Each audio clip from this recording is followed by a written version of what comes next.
welcome back to the Virtues of Dhul Hijjah, and Eid Mubarak to you all and your families.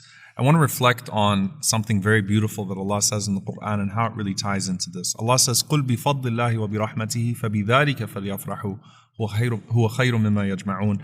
That say, in the bounty of Allah and His mercy, let them rejoice in that, and that is greater than all that they gather of this world. When they rejoice in the bounty and the mercy of Allah subhanahu wa ta'ala.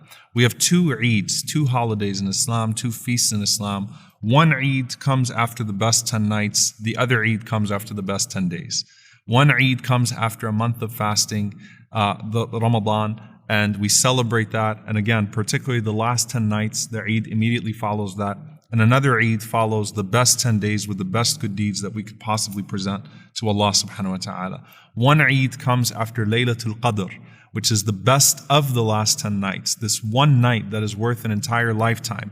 And one Eid comes after Arafah, which is the best day of the year and a day in which we could be redeemed entirely in the sight of Allah subhanahu wa ta'ala. So this is the meaning of قُلْ بِفَضْلِ اللَّهِ وَبِرَحْمَتِهِ فَبِذَلِكَ فَلْيَفْرَحُوا.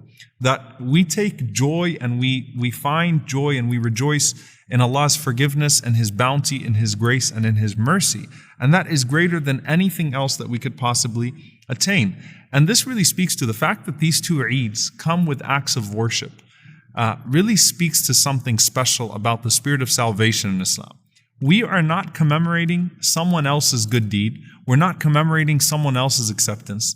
We're commemorating Allah's mercy in allowing us to perform a good deed and then hoping for His acceptance in that because of that same mercy and because of that same grace from Him subhanahu wa ta'ala. So it is you that takes the action. You do what you're supposed to do for these 30 days in Ramadan or 29 days in Ramadan and these 10 days of Dhul Hijjah.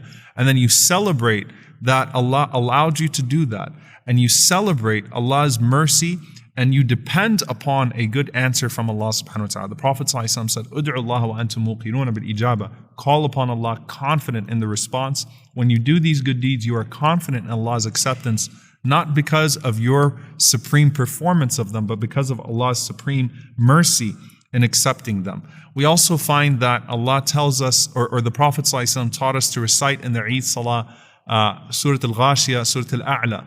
In Surah Al-A'la and in Surah Al-Ghashiyah, وَالْآخِرَةُ خَيْرٌ وَأَبْقَى وَالْآخِرَةُ خَيْرٌ لَكَ مِنَ الْأُولَى. Both of them say that the hereafter is better than everything in this world and everything that it contains. And the Eid, the celebration of this world, is to celebrate what is greater than everything in this world, which is Allah's mercy and His bounty and His forgiveness.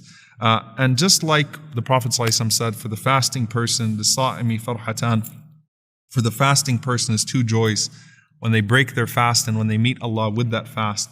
For the sacrificing good doer is two joys, when they eat the fruits of that sacrifice in this world and when they meet Allah subhanahu wa ta'ala with that sacrifice. So may Allah subhanahu wa ta'ala accept your good deeds, accept your sacrifice, accept all that you've done of remembrance, of fasting, of charity in these 10 days, all that you've done to draw close to Him. May Allah subhanahu wa ta'ala redeem all of us. May Allah accept our Arafah. And may Allah subhanahu wa ta'ala allow us to be amongst those that are sanctified on the Day of Judgment, elevated on the Day of Judgment to the highest level of Jannah al-Firdaus with the prophets whose examples we follow in drawing close to Him. May Allah subhanahu wa ta'ala allow us to be in that same level of paradise and as close to Him. Allahumma ameen. Jazakumullahu khairan for joining us on this journey. I hope that you've rediscovered Dhul Hijjah and the blessings and the mercy of Allah subhanahu wa ta'ala contained within. Wassalamu alaikum wa rahmatullahi wa barakatuh.